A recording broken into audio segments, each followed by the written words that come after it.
सो England versus Pakistan का match खत्म हो चुका है और इंग्लैंड ही मैच जीत चुका है और ये बड़ा इंपॉर्टेंट मैच था सुपर एट्स का। इंग्लैंड क्वालिफाई कर चुका है बेसिकली सेमीफाइनल के लिए और चांसेस मैं क्या कहूँ कि पाकिस्तान के चांसेस हैं, क्या पाकिस्तान डिजर्व करता है, ये इंपॉर्टेंट चीज़ है। चांसेस तो अभी हैं, मतलब न्यूजीलैंड अपने दोनों मैच हार जाता है, अगर श्रीलंका और इंग्लैंड न्यूजीलैंड को भी हरा देती है और पाकिस्तान श्रीलंका से जीत जाता है तो फिर उनका चांस हो जाता है। बस ये एक सिंपल सा, और न्यूजीलैंड श्रीलंका को भी हरा देता है बेसिकली। सो ये इस वक्त सूरत हाल है। खैर यहाँ पे अगर देखें तो पाकिस्तान ने पहले बैटिंग की, टॉस जीत गया था पाकिस्तान। फरहान ने 63 रन बनाए। साइम अयूब अलार्मिंग है, बहुत ज़्यादा अलार्मिंग है। आई थिंक इसको भी बाहर बिठा देना चाहिए। ये सिर्फ बॉलिंग की वजह से मेरे ख्याल से टीम में है, otherwise I don't think so कि इसकी जगह बनती है। आगा ने तो मुझे डिसअपॉइंट किया है। आई थिंक अगर आपने 3 नंबर पे आना ही था तो फिर आई थिंक कितने मैचों से आ रहा है आगा, तो आज भी आई थिंक इस तरह से आउट नहीं होना चाहिए था। आपने थोड़ा टाइम लेना, आप थोड़ा टाइम लो। जिस तरह से शॉट या मार रहा था, पक्की शॉट क्यों नहीं मारी? इससे पहले आगे निकल के शॉट मारा था, ये क्यों नहीं मारा? सो ये काफ़ी ऐसी चीज़ें हैं जो डिस्कस की जा सकती हैं। आई थिंक डिसअपॉइंट किया आगा ने भी। बाबर आई थिंक बेहतर लग रहा था बट नहीं है कॉन्फिडेंस उसके अंदर, बेसिकली नहीं है कॉन्फिडेंस। वो टेक्निकल मसले उसके हैं। यहाँ पे ना एक चीज़ आपको समझनी पड़ेगी, टेक्निकल मसले उसके शुरू से नहीं थे, उसकी टेक्निक ख़राब हो चुकी है। वो क्यों ख़राब हुई है? अभी रिसेंटली मोहम्मद यूसुफ ने ये बात की थी और ये सही आई थिंक तरीका है कहने का कि उसकी टेक्निक ख़राब हो गई है। ये कहना ठीक नहीं था कि उसकी टेक्निक ख़राब है, या ऐसे कहना कि पहले भी ख़राब थी, पहले एक्सपोज नहीं हुआ था, आज एक्सपोज हो गया। नहीं, अब ख़राब हो गई है क्योंकि उसका कॉन्फिडेंस ही नहीं है खुद पे। उसका कॉन्फिडेंस ही नहीं है उस पर। आदि क्रिकेट वर्ल्ड जितना भी है ना, पाकिस्तान में अगर किसी की बात होती है तो इसी की बात होती है, तो वो सारा प्रेशर उस पर आता है। और हमारे पर्सनल बहुत मसले हैं, कल्चरली तौर पर हमारे बहुत मसले हैं कि हमारे जो एक एवरेज माइंडसेट है ना, वो एक बहुत बड़ा मसला है। खैर बाबर के साथ ये मसले हैं। फ़खर ने 16 बॉलों में 25 रन बनाए। फ़खर ने जब वो आदिल रशीद का ओवर खेला ना, और वो 4 डॉट बॉल्स जो उसने खेली, यकीन करें मुझे रोना आ रहा था कि हमारी ये बैटिंग लाइनअप है। और मैं ये देख रहा था कि हमारा स्टैंडर्ड क्या है कि जो बंदा, और ये इसके साथ मसला नहीं है, ये बहुत से प्लेयर्स के साथ हमारा मसला है। बाबर के साथ भी ये मसला चल रहा है कि अगर आप नहीं खेल सकते, आप स्पिन को रीड ही नहीं कर सकते, आप पाकिस्तान टीम में हो कैसे? मेरी समझ से बाहर है ये चीज़ें। और मेरे ख्याल से ये फ़खर और बाबर इकट्ठे तो नहीं आई थिंक खेल सकते। ये फ़खर की बहुत स्क्रैची इनिंग थी, उसने आई थिंक 2 छक्के लगा दिए जिसकी वजह से उसकी वो ये यहाँ पे थोड़ा स्कोर कार्ड थोड़ा बेहतर लग रहा है। 16 बॉलों में 25, वरना बहुत बुरा खेल रहा था फ़खर भी। उसके बाद खैर शादाब ने 23 रन बनाए, 11 बॉलों में 23 रन।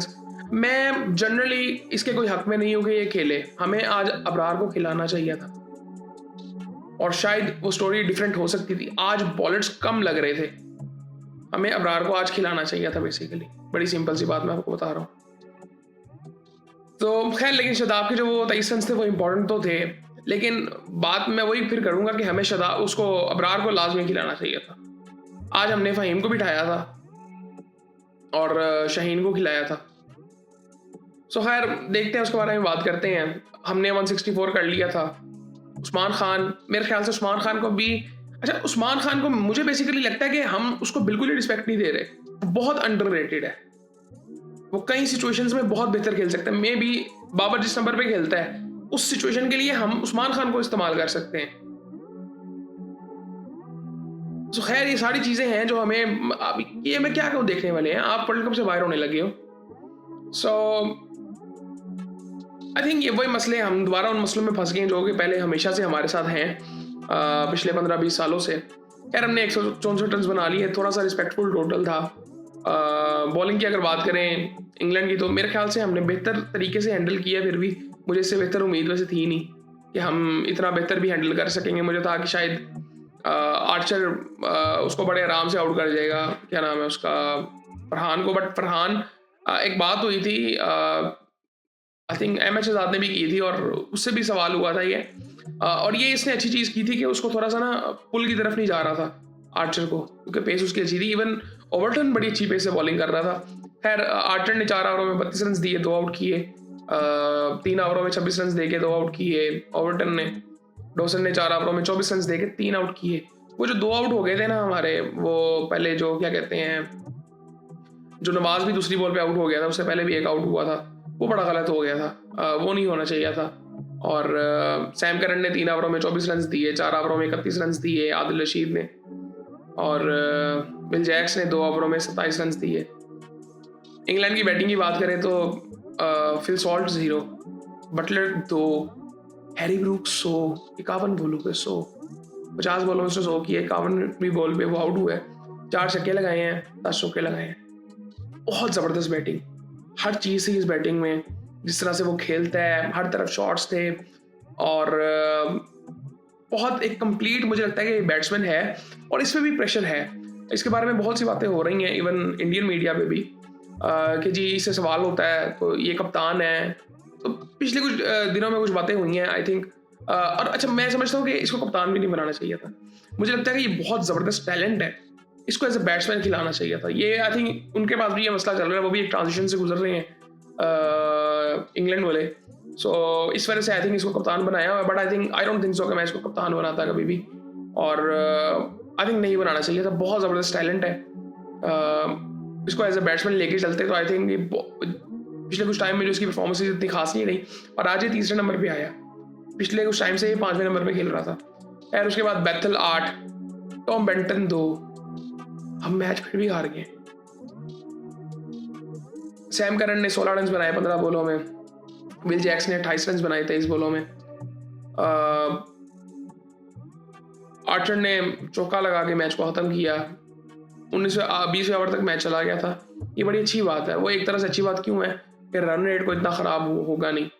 अब यहाँ पे अगर थोड़ा सा देखें ना, पाकिस्तान की बॉलिंग, शाहीन अफरीदी ने 4 ओवरों में 30 रन दे के 4 आउट किए।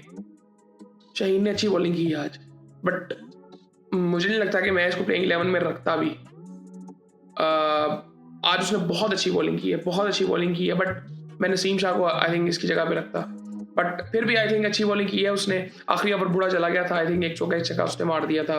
ब्रूक ने 4 आउट किए, 30 रन दिए। और सलमान मिर्ज़ा की अगर बात करें तो सलमान ने आज कोई इतनी खास बॉलिंग नहीं की, डिसेंट है। 3.1 ओवर्स में 26 रन दिए।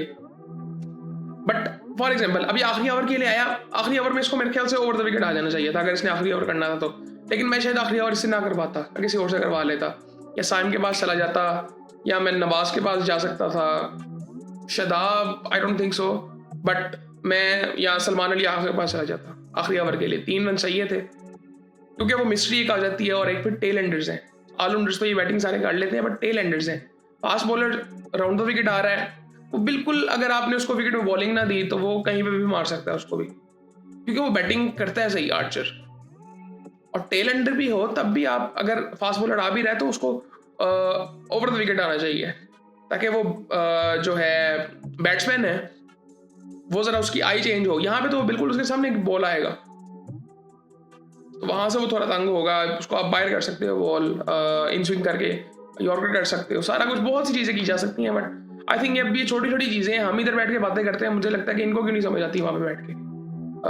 मे बी रियल टाइम ये फैसले कोई आई थिंक स्ट्रीट स्मार्टनेस मुझे लगता है कि पिछले कुछ टाइम में हमारे ये ओवरऑल डिसीजन मेकिंग में नज़र नहीं आती अब, जो कि पहले किसी हद तक आती थी। बट आई थिंक ये बहुत बड़े मसले हैं। अब यहाँ पे अगर थोड़ा सा देखें टेबल, ग्रुप 2 की अगर बात करें, जो पाकिस्तान का ग्रुप है बेसिकली, पाकिस्तान दूसरे नंबर पे है, इंग्लैंड पहले नंबर पे है, 2 में से 2 जीता है और वो क्वालिफाई आई थिंक कर चुका है, 4 पॉइंट्स इनके हो गए हैं।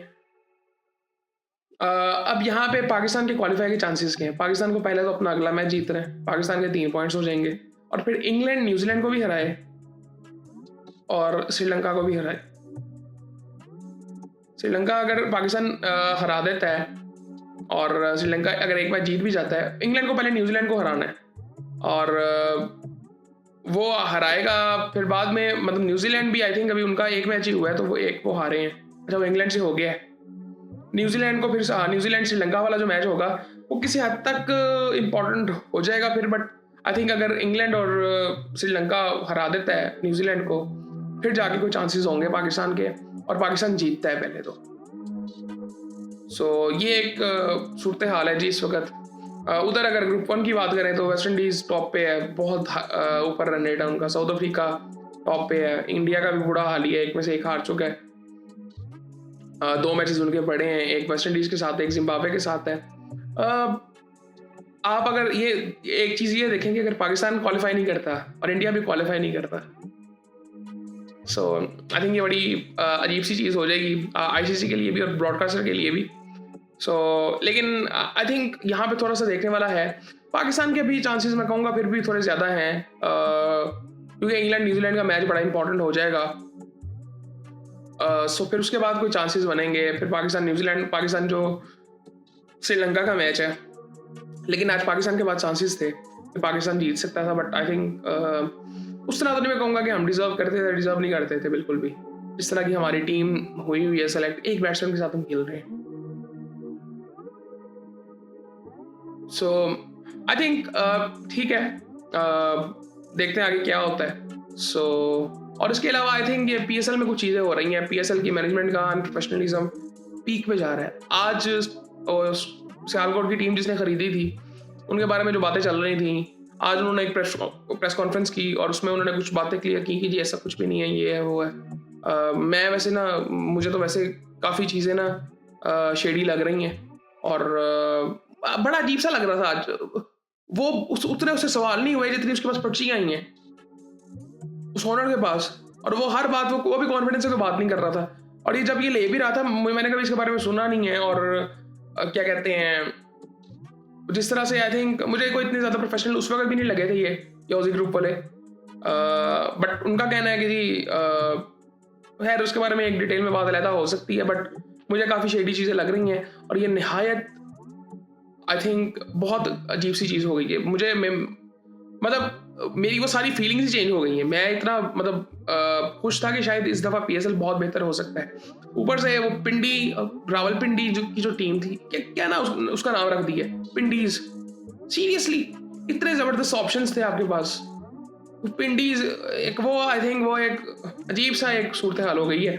और इनका भी आई थिंक चल रहा था कि जी वो गोहर जो था एक और ऑक्शन में वो थे जो क्वेटा ग्लैडिएटर के साथ आगे बैठे भी थे, एक यंगस्टर्स थे। मुझे उनकी कंपनी का नाम नहीं पता इस वक्त, लेकिन वो खरीद रहे थे, ऐसा कुछ था पहले। फिर बाद में आज उन्होंने आके कहा कि जी हम ऐसा कुछ करेंगे और वो स्ट्रेटेजिक पार्टनरशिप है और 50-50 होगी, ये सारा कुछ अजीब सी चीज़ें हैं। आपको प्रोफेशनलिज्म अपनाना ही पड़ेगा। ये हमें चीज़ें ये समझनी पड़ेंगी। हम पता नहीं क्यों वैल्यू नहीं देते इस चीज़ को। ये जुगाड़ मेंटालिटी जो हमारी है ना, एवरेज माइंडसेट जुगाड़ मेंटालिटी, वो आई थिंक हमें इतना नुकसान दे रही है। ये हम इस चीज़ में बिस्ती फील करते ही नहीं है। पता नहीं क्यों नहीं करते हैं, मुझे समझ नहीं आती ये चीज़ें।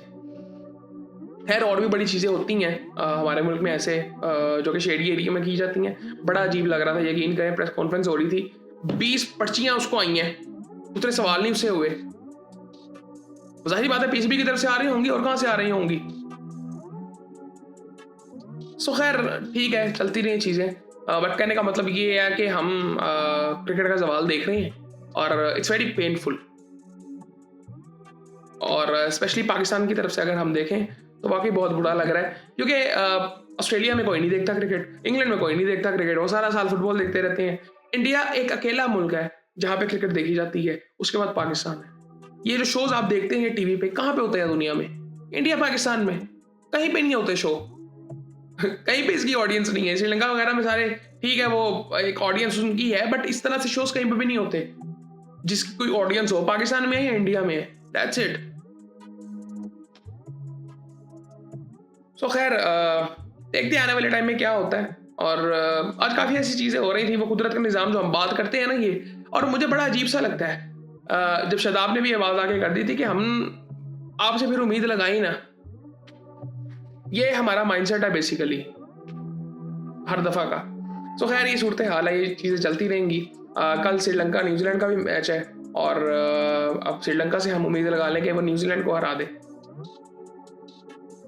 सीरियसली न्यूजीलैंड अगर एक जीत भी जाता है ना, तो फिर भी पाकिस्तान अगर श्रीलंका को हरा देता फिर रन रेट वाली बात आ जाएगी। खैर काफ़ी ऐसी चीज़ें हैं जो भी होने वाली हैं। बट क्या हम डिज़र्व करते हैं? सीरियस डिज़र्व करते हैं? नहीं करते भाई। नहीं करते डिजर्व।